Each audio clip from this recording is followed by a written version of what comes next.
Hello friends, कैसे हैं आप सब। उम्मीद करता हूं कि सभी लोग स्वस्थ होंगे, मस्त होंगे। फ्रेंड्स, आज की हमारी ये वीडियो इलेक्ट्रिकल वायरिंग कोर्स के 5वें दिन की वीडियो है और आज की इस वीडियो में हम बात करने वाले हैं किसी मकान के विद्युत लोड को किस तरीके से निकाला जाता है।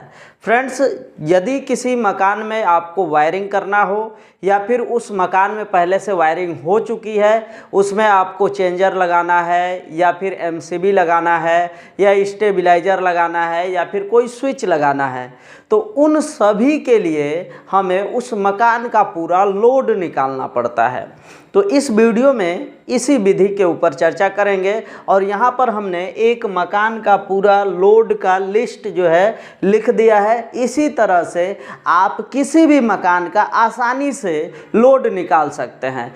तो लोड का मतलब सबसे पहले उसका पूरे घर का जो भी वैद्युतिक उपकरण लगे हैं उनका टोटल वाट निकालना होता है। यही उसका लोड निकालने की विधि हो गई। तो चलिए सबसे पहले हम यहाँ पर समझते हैं इस पूरे चार्ट को। यहाँ पर लिखा है हमने विद्युत उपकरण और उपकरणों की संख्या प्रति उपकरण वाट और इधर लिखा है टोटल वाट। यदि नहीं समझ में आ रहा है तो फिर से यहाँ पर नंबर 1 पर चलते हैं।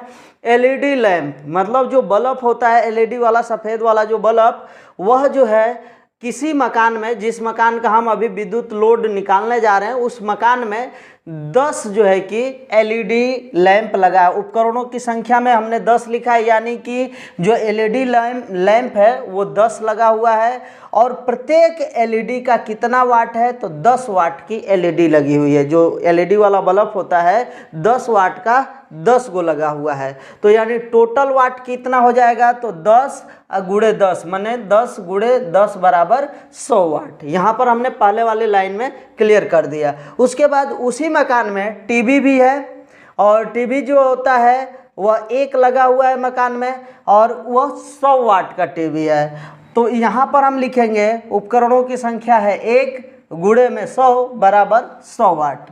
तो उसी तरह से सीलिंग पंखे का निकालेंगे। 5 सीलिंग पंखा है, प्रत्येक जो है 70 वाट का है, तो 5 गुणे 70 बराबर 350 वाट। फ्रिज है उस मकान में, एक है, वह 200 वाट का है, तो 1 गुणे 2 मतलब 200 वाट का टोटल फ्रिज का लोड हो गया। एसी 2 लगी हुई है, उसी मकान में 2 एसी लगी हुई है और प्रत्येक एसी जो है मतलब कि एक एसी जो है 1500 वाट की है, तो 2 एसी कितना हो जाएगा 3000 वाट का हो जाएगा। उस मकान में 2 कूलर भी है, तो प्रत्येक कूलर 200 वाट का है, तो 2 कूलर का कितना वाट हो जाएगा 400 वाट हो गया। इंडक्शन हीटर है जिसके ऊपर खाना बनाया जाता है, तो एक है और वह 1500 वाट का है, तो 1 गुणे 1500 बराबर 1500 इधर हो गया। समरसेबल पंप है और वह एक है और 1 HP का है। वैसे आपको पता है समरसेबल पंप का जो मात्रक होता है उसको नापने की इकाई है HP होता है और HP को हम वाट में यदि बदलते हैं तो 1 HP बराबर 746 वाट होता है। इससे पिछले वाली वीडियो में हमने इस बारे में बताया था। और तो यहाँ पर इसका टोटल वाट हो जाएगा 1 गुणे 746 बराबर इधर 746 हो गया।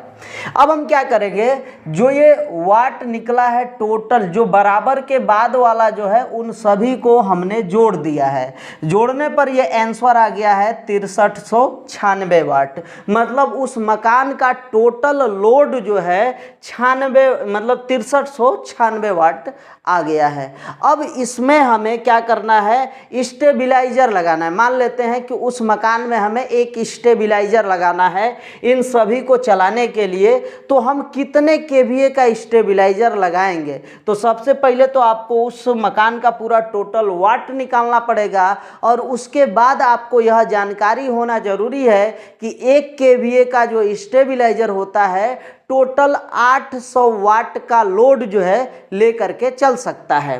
तो कुल मिलाकर के 1 केवीए का जो स्टेबलाइजर होता है 800 वाट लेकर के चल सकता है। तो 6396 वाट को चलाने के लिए कितने केवीए की आवश्यकता होगी, तो इसके लिए हमें क्या करना पड़ेगा, क्योंकि आपको पता है अभी हमने बताया कि 1 केवीए बराबर 800 वाट, 800 वाट हो गया। तो इसीलिए हम क्या करेंगे, इस 6396 में 800 का भाग दे देंगे। 6396 96 में 800 का भाग दे देंगे। इसका यदि आप भाग देते हैं तो बराबर में आ जाएगा 7.995, ये आएगा KVA। अब आपको क्या लग रहा है ये कितने KVA का है? 7.995 KVA का मतलब है टोटल 8 KVA तक का लोड है, जो है कि स्टेबलाइजर की आवश्यकता टोटल 8 KVA की है। लेकिन एक बात और आप ध्यान रखिएगा, जितने की आवश्यकता है यदि हम सेम उतना ही लगाते हैं तो कभी भी हमारा स्टेबलाइजर खराब हो सकता है। इसलिए जितने की ज़रूरत होती है उससे एक आध KVA हम ऊपर लगाते हैं। क्यों ऐसा होता है? क्योंकि ये जो 6396 वाट है, जब ये मशीन चलने लगेंगे, जो भी ये सब चीज़ें हैं जब चलने लगती हैं तो उसके बाद का ये 6396 है। लेकिन यदि यह शुरुआत स्टार्ट होगा, मान लेते हैं कि सभी को ऑन रखा जाए और लाइट जो है कट गई है, फिर दोबारा लाइट आती है, तो शुरू में ये जो 6396 वाट है यह ज़रूरत से ज़्यादा हो जाता है। क्योंकि प्रारंभ में कोई भी मशीन है, जैसे मान लेते हैं AC का उदाहरण ले लीजिए, AC जो होता है शुरुआत में जितना करंट उसको मतलब जितना उसका शक्ति है उससे ज़्यादा जो है वह जोर लगा करके चलता है, तो इसी वजह से उसका पावर जो है वहाँ पर बढ़ जाता है, मतलब ये वाट बढ़ जाता है। इसी वजह से इसको कवर करने के लिए यहाँ पर टोटल आवश्यकता मतलब कि ये 7.995 या इसी को हम 8 KVA भी कह सकते हैं। लेकिन हम 8 KVA का स्टेबलाइजर न लगा करके यहाँ यदि हम 10 KVA का स्टेबलाइजर लगा देंगे तो हमारा जो सारा सिस्टम है, ये जितना भी हमने इधर बनाया हुआ है 10 KVA के स्टेबलाइजर में बिल्कुल सही से चलेगा, कोई किसी प्रकार का कहीं से दिक्कत नहीं आएगा। तो यहाँ पर स्टेबलाइजर जो होगा 10 KVA का लगेगा। स्टेबलाइजर 10 KVA का लगेगा। उसके बाद हम बात करते हैं स्टेबलाइजर लगाने के साथ साथ इसी गणना के तहत हम और क्या क्या चीज़ें लगा सकते हैं। तो उसके मेन बोर्ड में पूरे मकान का हमने लोड निकाला है, तो उसके मेन बोर्ड में हम क्या कर सकते हैं, MCB कितने एम्पियर का लगना चाहिए जिससे कि वह आवश्यकता पड़ने पर शॉर्ट सर्किट होने पर ट्रिप हो जाए। तो उसके लिए हमको इसी के द्वारा फिर से गणना करना पड़ेगा, मतलब 6396 वाट को हमें एम्पियर में बदलना पड़ेगा। ऐसा क्यों? क्योंकि हमारा जो MCB होता है वह एम्पियर में आता है, तो इसके लिए हमने इसको एम्पियर में बदला हुआ है। एम्पियर में बदलने के लिए जो है कि पहले हम तो वाट वाला सूत्र जो इससे पीछे वाले वीडियो में हमने बताया है कि वाट का सूत्र क्या होता है वाट निकालने का, तो W बराबर V गुणे A गुणे पावर फैक्टर मतलब कि काश थीटा। अब ये जो है AC वोल्टेज के लिए है, मतलब AC का जो करंट होगा उसके लिए। तो हमारे घर में ये जो लोड हमने निकाला है सब AC के लिए ही है, तो इसी वजह से यहाँ पर पावर फैक्टर का भी मान रखा जाएगा। यदि यह टोटल DC का लोड होता तो यहाँ पर काश थीटा को हम हटा देते, V गुणे A कर देते, वो भी काम चल जाता। तो अब यहाँ पर देखिए हमको क्या करना है, वाट नहीं निकालना है, हमको एम्पियर निकालना है। तो इसी सूत्र से एम्पियर के बराबर में क्या हो जाएगा, क्योंकि हमको एम्पियर को इस सभी से अलग करना है, इन दोनों से V और काश थीटा से। तो क्या करना पड़ेगा, V और काश थीटा इसके गुणे में है, तो इन दोनों को जो है इस वाट के नीचे भेज दिया जाएगा। तो जैसा कि आप इस सूत्र में देख सकते हैं वाट के नीचे V गुणे काश थीटा हो गया। उसके बाद एम्पियर का मान हम निकाल सकते हैं। अब एम्पियर का मान निकालने के लिए W के जगह पर मतलब वाट कितना आया है 6396, तो यहाँ पर हम लिख देंगे 6396। और उसके बाद वोल्टेज हम क्या रखेंगे, कैसे रखेंगे, क्योंकि वोल्टेज इसमें कहीं लिखा नहीं है, तो 220 हमने वोल्ट रखा है। क्यों रखा है, क्योंकि हमारे घर के अंदर जहाँ पर ये लोड चलने वाले हैं सब, वहाँ पर 220 वोल्ट नियर अबाउट आ रहा है। 220 वोल्ट से 2-4 वोल्ट कम या अधिक आ रहा है, तो इसी वजह से हम जो भी वोल्टेज यहाँ पर आता है उसी के आधार पर यहाँ पर वोल्टेज का मान लिख दिया जाता है। और उसके बाद गुणे में पावर फैक्टर लिखना जरूरी है। cos थीटा का पावर फैक्टर मतलब यहाँ पर पावर फैक्टर का मान भी हमने पिछले वीडियो में बताया था आप लोगों को कि 0.8 या 0.9 के आसपास होता है, तो हमने यहाँ पर 0.8 रखा है, जो कि हम 220 में 0.8 का गुणा करेंगे तो 176 आ जाएगा। 6396 में अब 176 का जब भाग देंगे आप तो 36.34 एम्पियर आएगा। मतलब इसका टोटल एम्पियर निकाला जाए तो 36.34 एम्पियर आ गया। अब इसके बाद अब आगे हमको क्या करना है, क्योंकि हमारा पूरा लोड का एम्पियर हमने निकाल दिया, तो अब हम देखते हैं कि 36.34 एम्पियर के आसपास में कोई एमसीबी आता है क्या। तो 40 एम्पियर का जो एमसीबी है वह आता है 36.34 एम्पियर के साथ। तो यदि आपको यह ध्यान रखिएगा 40 के बाद सीधे सीधे अब 63 आएगा, 50 का नहीं आता है, सीधे 63 का एमसीबी आता है।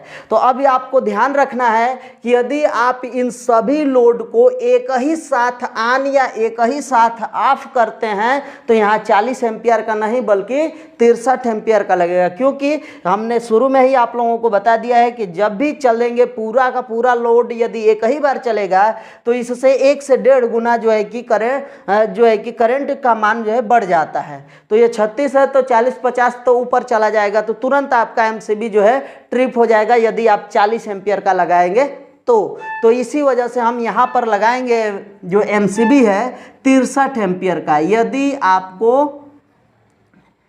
यदि आपको इन सभी को एक ही साथ ऑन या ऑफ करना है, यदि आप सभी को एक ही साथ आप ऑन नहीं करना चाहते, वैसे तो मकान में ऐसा होता नहीं कि सभी लोड एक ही बार ऑन हो और एक ही बार ऑफ हो, लेकिन क्या होता है कि यदि आपके घर का पूरा लोड एक ही बार ऑन है और लाइट कट गई और लाइट अचानक से आती है तो उस स्थिति में क्या होता है सभी एक ही बार ऑन भी हो जाते हैं। तो यहाँ पर आपको 63 एम्पियर ही लगाना पड़ेगा। 63 एम्पियर के एमसीबी लगाएंगे तो बिल्कुल सही चलेगा, और कभी शॉर्ट सर्किट वगैरह होगा तो वहां पर जो है कि यह 63 एम्पियर के एमसीबी अब ट्रिप हो जाएगी। तो उम्मीद है कि ये आपको समझ में आ गया होगा कि एमसीबी कितने का लगाएं। अब हम बात करते हैं चेंज ओवर लगाना है, चेंज ओवर लगाना है या कोई मेन स्विच लगाना है, तो जो स्विच या चेंज ओवर लगाया जाता है तो उसके रेटिंग से कभी भी, जैसे ये 36 आया है, इससे ज़्यादा का रेटिंग रखिए। ज़रूरत से ज़्यादा भी हो जाएगा तो भी कोई दिक्कत नहीं। एमसीबी के साथ थोड़ा सा ध्यान में रखना होता है,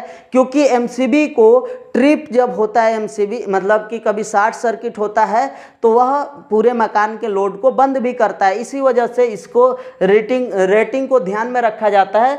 तो इसी वजह से जो है कि एमसीबी के लिए तो विशेष ध्यान में रखना है। लेकिन यदि आपका कोई स्विच वगैरह है, चाहे चेंजर लगाना चाहते हैं, चेंज ओवर जिसको बोला जाता है, तो वह भी क्या होगा 40 एम्पियर लगाइए चाहे 63 एम्पियर लगाइए, वो भी आप आराम से लगा सकते हैं। अब इससे नीचे लगाएंगे तो बार बार आपका जो स्विच वगैरह है वो जलता रहेगा, मतलब खराब होता रहेगा। तो इसी वजह से पहले आपको रेटिंग निकाल लेना है, या फिर अनुमानतः रेटिंग निकाल लीजिए कि इस मकान में इतना लोड है तो इतना जो है कि हमें मेन बोर्ड में ये चीज़ें लगानी चाहिए। तो इस तरह से आप मेन बोर्ड के अंदर चेंजर हो गया, एमसीबी हो गया, या फिर आपका स्टेबलाइजर वगैरह हो गया, इन सभी को इस किसी मकान के विद्युत लोड को निकालने की विधि के द्वारा आप आराम से निकाल सकते हैं या फिर उसको लगा सकते हैं। तो फ्रेंड्स, उम्मीद है कि आपको ये सारी वीडियो समझ में आ गई होगी। यदि आपका कोई सवाल रह गया, पूरा वीडियो आपने देख भी लिया और आपका कोई सवाल भी रह गया है, तो वीडियो के नीचे कमेंट बॉक्स में अपना सवाल लिख दीजिएगा। तो चलिए फ्रेंड्स, आज के लिए बस इतना ही। मिलते हैं नेक्स्ट वीडियो में नेक्स्ट टॉपिक के साथ। तब तक के लिए जय हिंद, वंदे मातरम।